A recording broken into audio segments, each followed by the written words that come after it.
नाज़रीन आदाब, मैं हूं सना वारिस। आप देख रहे हैं खास बात। सबसे पहले नजर हेडलाइंस पर।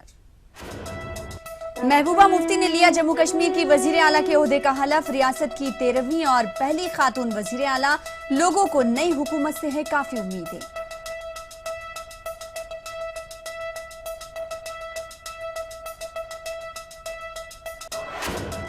एएमयू के अकलियती किरदार का मामला। सुप्रीम कोर्ट में मरकजी हुकूमत ने अकलियती इदारा मानने से किया इनकार। यूपीए के जरिए दाखिल करदा अर्जदाश्त से खुद को किया अलग।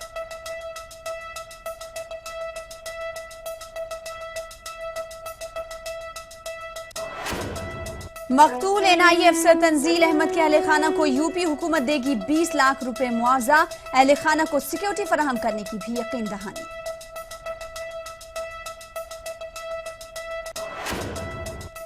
Delhi India Islamic culture centre में इमाम हरम ने किया खिताब। कहा, दहशतगर्दी पूरी दुनिया के लिए एक बड़ा चैलेंज।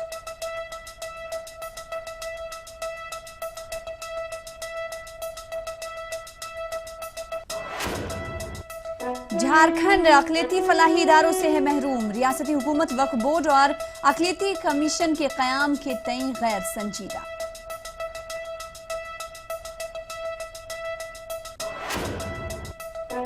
उर्दू के फरोग के लिए अनोखी पहल। उर्दू जबान को क्रिकेट से जोड़ने की कोशिश।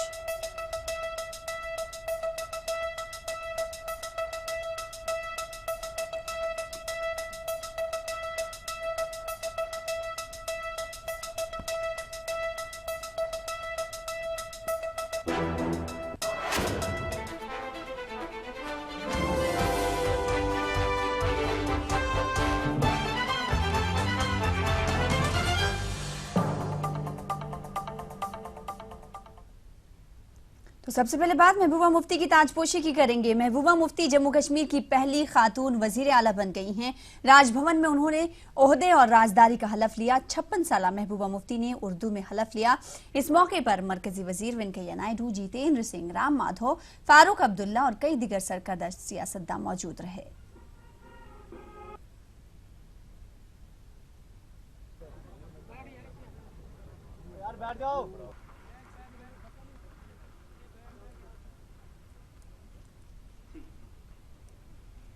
Administer the oath of office and secrecy to Dr. Nirmal Kumar Singh. AMU के अकलियती किरदार के मामले पर सुप्रीम कोर्ट में समाअत हुई। इस मामले पर मरकजी हुकूमत अपने मौक़िफ़ पर कायम है। अटॉर्नी जनरल ने कहा है कि एएमयू अकलियती इदारा नहीं है। वहीं सुप्रीम कोर्ट ने यूपीए दौरे इक़्तिदार में मरकज की जानिब से इलाहाबाद हाई कोर्ट के फैसले को चैलेंज करने वाली अर्जी को वापस लेने के लिए मरकज की मौजूदा हुकूमत को 8 हफ्तों की मोहलत दी है। वाज़ेह कि इलाहाबाद हाई कोर्ट ने फैसला देते हुए कहा था कि एएमयू अकलियती इदारा नहीं है, जिसे यूपीए हुकूमत ने सुप्रीम कोर्ट में चैलेंज किया था।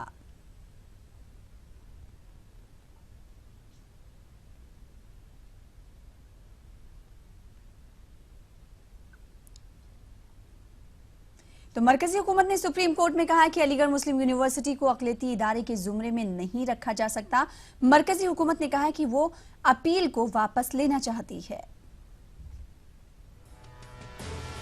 सुप्रीम कोर्ट में जैसे ही मरकजी हुकूमत ने अलीगढ़ मुस्लिम यूनिवर्सिटी को अकलियती इदारे के जुमरे में रखने की मुखालफत की, इसके बाद एक बार फिर से सियासी उठापटक शुरू हो गई है। मरकजी हुकूमत ने सुप्रीम कोर्ट में कहा कि एएमयू को अकलियती इदारा करार नहीं दिया जा सकता, क्योंकि इसे पार्लियामेंट में कानून के तहत बनाया गया है। सुप्रीम कोर्ट में मोदी हुकूमत ने कहा कि 6 हफ्ते में वो अर्जी दाखिल करके बताएगी कि वो अपनी अर्जी क्यों वापस लेना चाहती है। फिलहाल अब इस मामले की अगली समाअत जुलाई में है। देखिए, जहां तक एएमयू का सवाल है, एक बात ध्यान देने योग्य है कि ये एक टेक्निकल और एक लीगल विषय है। ये कानूनी विषय है। इसे कानूनी आईने से ही देखने की आवश्यकता है। इस पर राजनीति करने की कोई आवश्यकता नहीं होनी चाहिए। इसमें ध्यान देने की बात यह है कि 1967 में एक कॉन्स्टिट्यूशन बेंच सुप्रीम कोर्ट ने यह कहा था कि जो अलीगढ़ मुस्लिम यूनिवर्सिटी है वो सेंट्रल पार्लियामेंट्री एक्ट 1920 के द्वारा स्थापित किया गया है, इसलिए उसको माइनॉरिटी टैग नहीं मिल सकता है। और इसी विषय पर आगे चलकर जब इलाहाबाद हाई कोर्ट में 2 बार सुनवाई हुई, दोनों बार इलाहाबाद हाई कोर्ट का भी यही कहना था। स्वाभाविक रूप से इसको कानूनी दृष्टिकोण से देखने की आवश्यकता है। वहीं कांग्रेस ने मोदी हुकूमत के इस फैसले पर जमकर निशाना लगाया। जाहिर है कांग्रेस सालों से अलीगढ़ मुस्लिम यूनिवर्सिटी को अक़लियती इदारे के जुमरे में रखने की पैरवी करती रही है। जो पहले यूनियन की तरफ से कहा जा चुका है कि वो अपनी अपील विड्रॉ करना चाहते हैं कि इलाहाबाद ने जो फैसला किया था वो गलत नहीं था, वो ये कहना चाहते हैं। तो कोर्ट ने ये कहा कि हमने भी देखा, अखबार में देखा कि आप लोग अब उसको बदल रहे हैं, अपने इरादे को बदल रहे हैं। तो उन्होंने कहा कि हमने आपसे पहले कह दिया था, लेकिन हमारी एप्लीकेशन तैयार नहीं है, उसका कोई असर नहीं हुआ, या जो भी असर हुआ है अब उस पर जो फैसला है वो जब ये दरख्वास्त देंगे तो उससे जाहिर हो जाएगा। वाज़ेह रहे कि पार्लियामेंट ने साल 1951 में एएमयू एक्ट मंजूर किया था और इसके दरवाजे गैर मुसलमानों के लिए खोले गए। साल 1967 में सुप्रीम कोर्ट ने अजीज पाशा केस में कहा कि एएमयू अक़लियती इदारा नहीं है, क्योंकि इसकी तनसीब पार्लियामेंट की तरफ से बनाए कानून से हुई है, न कि इसे मुसलमानों ने खड़ा किया। साल 1981 में पार्लियामेंट में एक तरमीम के जरिए एएमयू का अक़लियती टैग हटा दिया गया और इसे हिंदुस्तान में मुसलमानों की सकाफती और तालीमी तरक्की के लिए काम करने की इजाजत दे दी गई। Bureau report, ETV news. इस मामले पर कांग्रेस लीडर सलमान खुर्शीद से हमारे नुमाइंदे शुएब रजा ने बातचीत की है। सलमान खुर्शीद का क्या कुछ कहना है, आइए देखते हैं। साहब हमारे साथ मौजूद हैं, उनसे बातचीत करते हैं। सर, क्या चीज़ें रही आज एएमयू मामले पे सुप्रीम कोर्ट में? भाई आज बहुत छोटी सी आज हियरिंग हुई है। जो पहले यूनियन की तरफ से कहा जा चुका है कि वो अपनी अपील विड्रॉ करना चाहते हैं कि इलाहाबाद ने जो फैसला किया था वो गलत नहीं था, वो ये कहना चाहते हैं। तो कोर्ट ने ये कहा कि हमने भी देखा, अखबार में देखा कि आप लोग अब उसको बदल रहे हैं, अपने इरादे को बदल रहे हैं। तो उन्होंने कहा कि हमने आपसे पहले कह दिया था, लेकिन हमारी एप्लीकेशन तैयार नहीं है। तो एप्लीकेशन तैयार होगी तब हम आपको। इस तरह की भी खबरें थी कई जगहों पर कि भाई स्टैंड पर कायम है हुकूमत अपने। नहीं, अभी ऐसा तो नहीं, उनकी बात से तो ऐसा नहीं लगा कि वो अपने स्टैंड पे कायम हैं। उस स्टैंड पे नहीं कायम है जो स्टैंड हमने लिया था जब हम हुकूमत में थे, उस स्टैंड पे वो कायम नहीं है। ये बात तो बड़ी वाज़ेह हो गई है, लेकिन उनकी दरख्वास्त तैयार नहीं थी, तो वो अपनी अपील विड्रॉ करना चाहते हैं। और क्यों विड्रॉ करना चाहते हैं, इसके सारे जो वो रीजंस हैं उसमें अपनी दरख्वास्त में देंगे। यानी कि हमने देखा पिछले दिनों वज़ीर आज़म से मुलाकात हुई थी, कई लोगों की, तमाम चीज़ें एएमयू को लेकर चला मामला, तो सरकार पर कोई शायद उसका कोई असर नहीं हुआ, या जो भी असर हुआ है अब उस पर जो फैसला है वो जब ये दरख्वास्त देंगे तो उससे जाहिर हो जाएगा। तो आज सुनवाई हुई, लेकिन सलमान खुर्शीद साहब का यही कहना है कि कोई ख़ास असर हुकूमत पर नहीं होता नज़र आता। हालांकि जो चीज़ें रहेगी आने वाले वक्त में वो देखने वाली बात होगी। कैमरामैन सोनू मंडल के साथ ईटीवी न्यूज़ के दिल्ली से मैं शुएब रजा। बिजनौर में बदमाशों के नापाक इरादों का शिकार हुए शहीद डीएसपी तंजील अहमद मामले पर पुलिस वारदात को अंजाम देने वाले मुजरिमीन की तलाश के साथ साथ वारदात के हर एक पहलू पर गौर कर रही है, लेकिन कातिल अब भी पुलिस की गिरफ्त से बाहर है। तंजील की अहलिया अभी भी अस्पताल में जेर इलाज हैं। तंजील के बच्चों के बयान भी लिए गए हैं। वारदात के वक्त आपको बता दें कि बच्चे कार में मौजूद थे।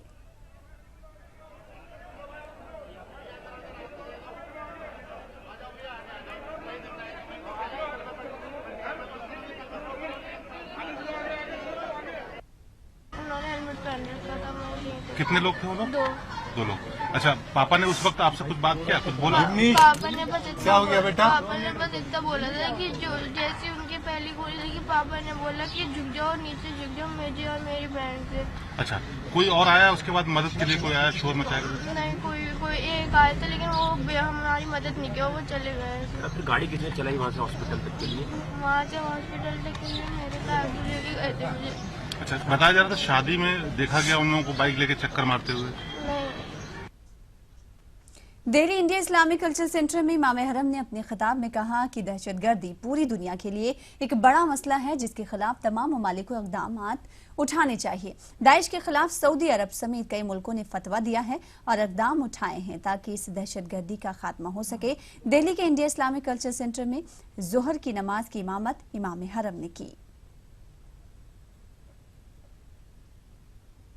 दाइश हुवा यंशुरु अल-इरहाब बिइस्मिल इस्लाम।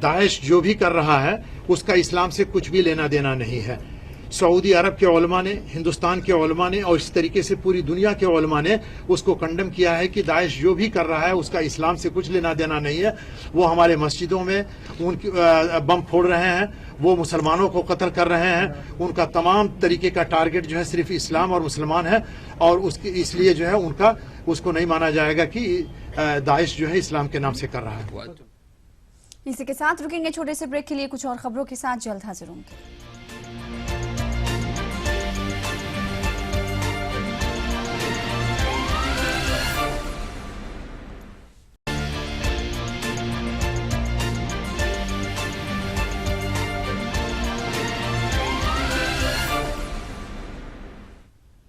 खास बात में एक बार फिर आपका इस्तकबाल करते हैं। गुजरात में उर्दू अदब की सूरत हाल, इसी मौजू पर अहमदाबाद में एक अजीमुशान सेमिनार का इनेकाद किया गया।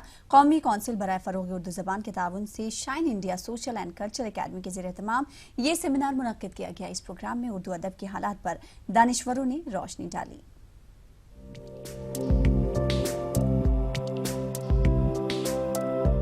एक आम तासुर है कि गुजरात में उर्दू जबान और अदब की सूरत हाल बेहतर नहीं है।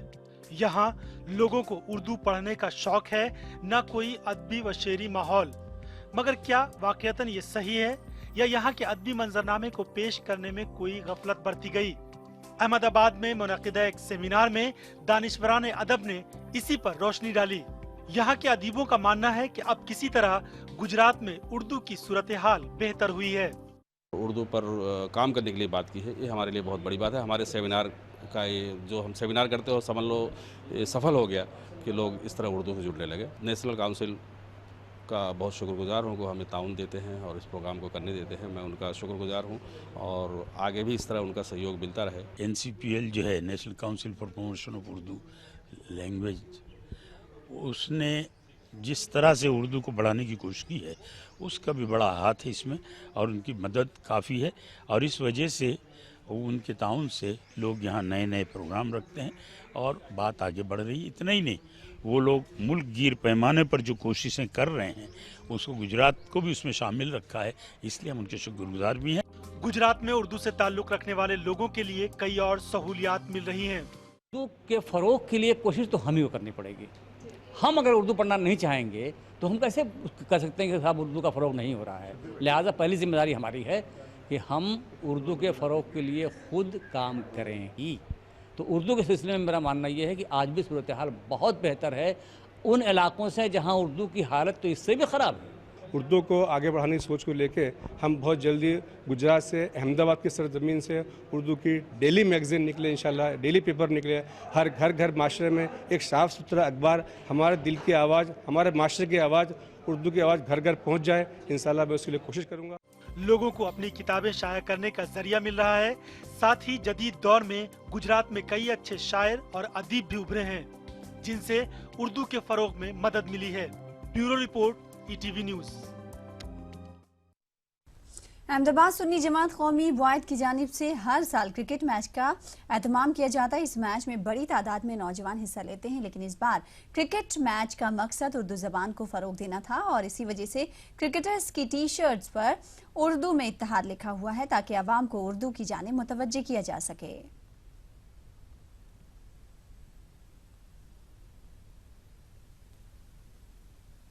एक सेक्ट है यहाँ पर, हम उससे बिलोंग करते हैं और ये लास्ट ईयर से शुरू हुआ है। मंडर कप करके हमारे जो बड़े बुजुर्ग हैं उन्होंने शुरू किया है। मनियार कप वहाँ पर जो वंडरलैंड के वहाँ पर लास्ट ईयर शुरू किया था। इस साल हम सेकंड ईयर है।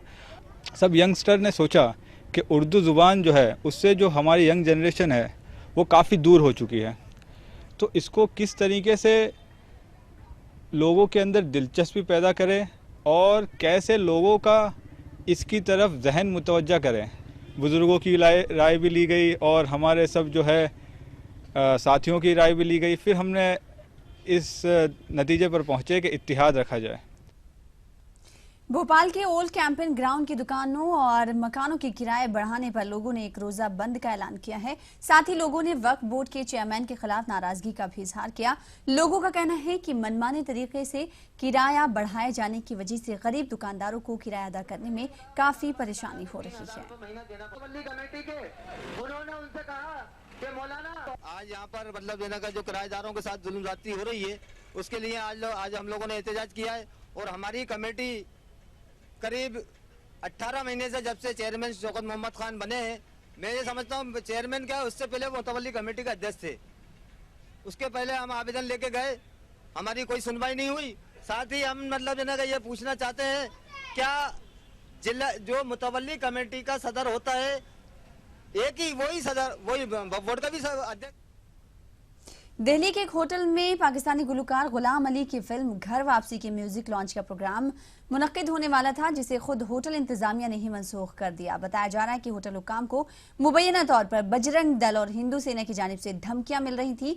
वाज़ेह है कि ये पहला मामला नहीं है जब गुलाम अली के प्रोग्राम की मुखालिफत हुई है। इससे पहले भी गुज़िश्ता साल अक्टूबर में शिवसेना ने महाराष्ट्र में गुलाम अली के एक प्रोग्राम की मुखालिफत की थी, जिसके बाद प्रोग्राम को मनसूख किया गया था।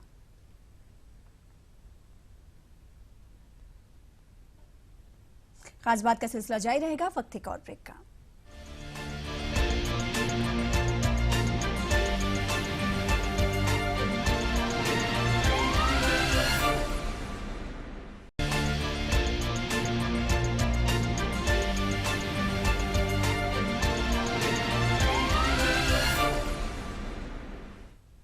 जमात इस्लामी हिंद ने वज़ारत अक़लियती उमूर की जानिब से गुज़िश्ता स्कॉलरशिप से महरूम तलबा को स्कॉलरशिप पुराने फंड से देने के फैसले का खैर मकदम किया है। ताहम सवाल उठाया है कि वज़ारत ने गुज़िश्ता साल की स्कॉलरशिप पिछले ही साल क्यों नहीं दी। गुज़श्ता साल महरूम रह जाने वाले अक़लियती तलबा को गुज़श्ता साल के बजट से ही स्कॉलरशिप दी जाएगी। वज़ारत अक़लियती उमूर के फैसले पर जमात इस्लामी हिंद ने सवाल उठाया है कि आखिर ऐसी नौबत ही क्यों आई और हर साल फंड खर्च क्यों नहीं हो पाता। देखिए, सबसे पहला सवाल तो ये है कि गुज़िश्ता साल के बजट में जो प्रोविज़न किया गया था, सवाल ये है कि वो खर्च क्यों नहीं किया जा सका। इस पर लोग सवालात करते रहे मगर कोई जवाब मिनिस्ट्री की तरफ से नहीं दिया जा सका। अब सवाल ये था कि इस साल के बजट में उनको जितनी रकम बढ़ाकर रखनी चाहिए थी वो भी उन्होंने बढ़ाकर नहीं रखी, बहुत नॉमिनल उन्होंने बढ़ाया है उसको। अब इसको वो खर्च करें, प्लान करें, मगर जहाँ तक खर्च करने का ताल्लुक़ है, अगर वो खर्च करते हैं तो ये अच्छी बात है। जहाँ से भी वो खर्च करते हैं खर्च होना चाहिए और माइनॉरिटीज़ के अपलिफ्टमेंट के लिए जो प्रोग्राम हो सकते हैं उनको जिम्मेदारी के साथ आगे बढ़ाना चाहिए। गुज़श्ता साल अक़लियती तलबा की बड़ी तादाद को स्कॉलरशिप नहीं मिल सकी थी और वज़ारत का बजट भी 30% ही खर्च हुआ था, जिसकी वजह से जमात इस्लामी एक सेल बनाकर वज़ारतों की निगरानी कर रही है। ताहम वज़ारत की कारकर्दगी और बजट खर्च किए जाने की रफ्तार पर नजर रखी जा सके।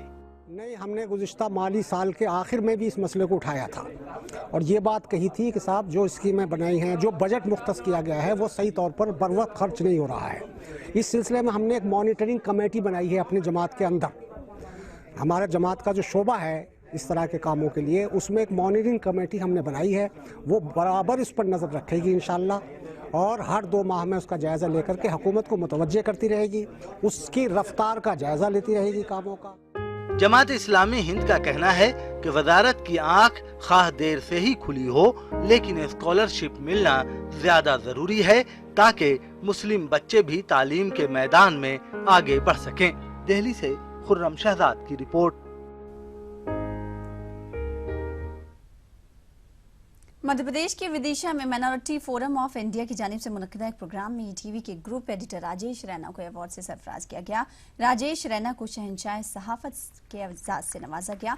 ये अवार्ड सिपासनामा, ट्रॉफी और 51,000 रुपए पर मुश्तमिल है। राजेश रैना को अवार्ड मुलायम सिंह यादव के गुरु उदय प्रताप सिंह के हाथों पेश। राजेश भाई फिर कहेंगे कि मैं ताज, लेकिन ताज मोहब्बत की निशानी है और मोहब्बत की तो हर चीज कबूल कर ली जाती है, एक शाम मोहब्बत के नाम। सिद्धा व्यक्त दोनों जगह करी, वो उनका किरदार है, वो उनका वो है।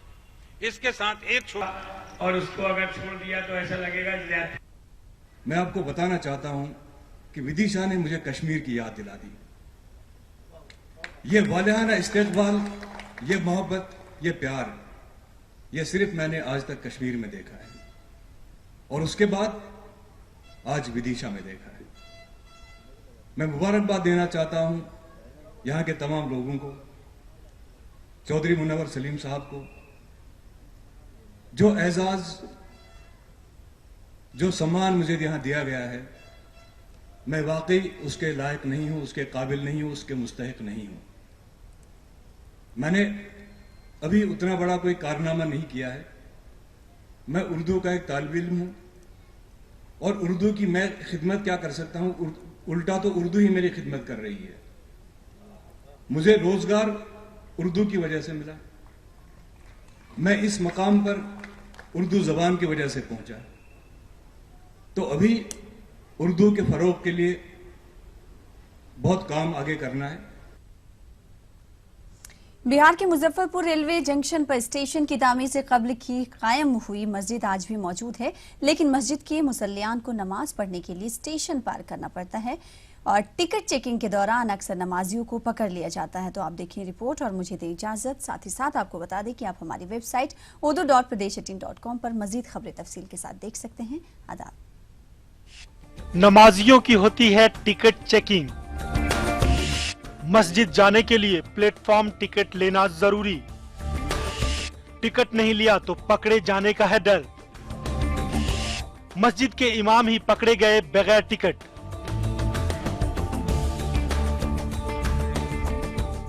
बिहार के मुजफ्फरपुर रेलवे जंक्शन पर स्टेशन बनने से पहले की मस्जिद आज भी मौजूद है।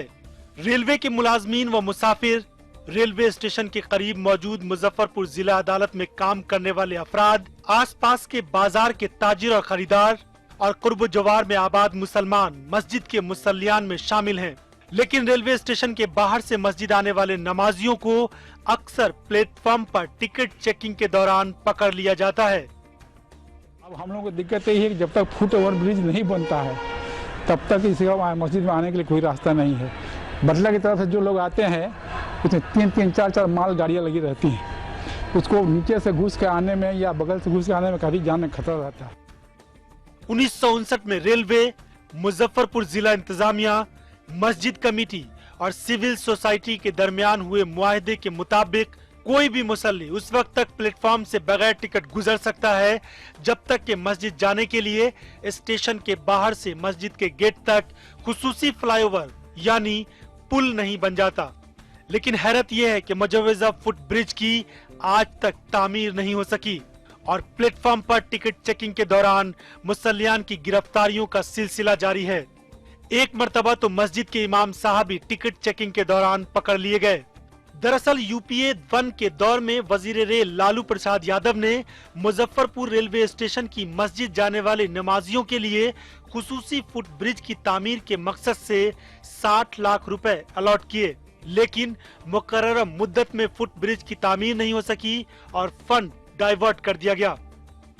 अनाउंसमेंट हुआ कि सर रेल मंत्री ने रेलवे मस्जिद के फुट ओवर बनाने के लिए स्वीकृति दे दी है और उसके लिए 60 लाख रुपए अलॉट भी कर दिया। हम लोग इसके लिए कहे बहुत खुशी हुई, हम लोग बहुत जश्न मनाए साहब कि रेलवे फुट ओवर ब्रिज बन जाएगा। लेकिन फाइनेंशियल मार्च आया, हम दौड़ते रहे कि भाई कब बनेगा कब बनेगा। DRM के यहाँ भी बहुत नेता लोगों से और बाकी लोगों से जाकर के बहुत पैरवी किया हमने, लेकिन नहीं साहब इस बार मुमकिन नहीं था, फंड को डाइवर्ट कर दिया गया। इसी से टाल मटोल करते करते उस वक्त लालू प्रसाद ही बदल गए, यहाँ के GM थे बदल गए, DRM बदल गए, सब लोग आ गए, उसको फाइल खोजते रह गए, हमको रेलवे में कहीं नहीं मिला स्टेशन में और आज तक पेंडिंग। मस्जिद कमेटी के सदर के मुताबिक फुट ब्रिज न होने के सबब कुछ नमाजी प्लेटफॉर्म पर जाने से गुरेज करते हुए रेलवे ट्रैक उबूर करके मस्जिद आने की कोशिश करते हैं, जिससे उनकी जान जाने तक का भी खतरा बना रहता है। मुजफ्फरपुर रेलवे जंक्शन की मस्जिद के हवाले से जोन के मौजूदा रेलवे ओहदेदारान को न तो इसका कोई इल्म है और न ही वो बताने की कोशिश करते हैं कि ये पूरा मामला क्या है। उनका साफ कहना है कि उनको इसकी जानकारी नहीं, जबकि हकीकत यह है कि मुजफ्फरपुर रेलवे स्टेशन बनने से पहले ही ये पूरी जमीन सुगरा वक्फ एस्टेट की थी और मस्जिद भी रेलवे से कबल सुगरा वक्फ एस्टेट की जानिब से ही तामीर कराई गई थी। ETV news Muzaffarpur.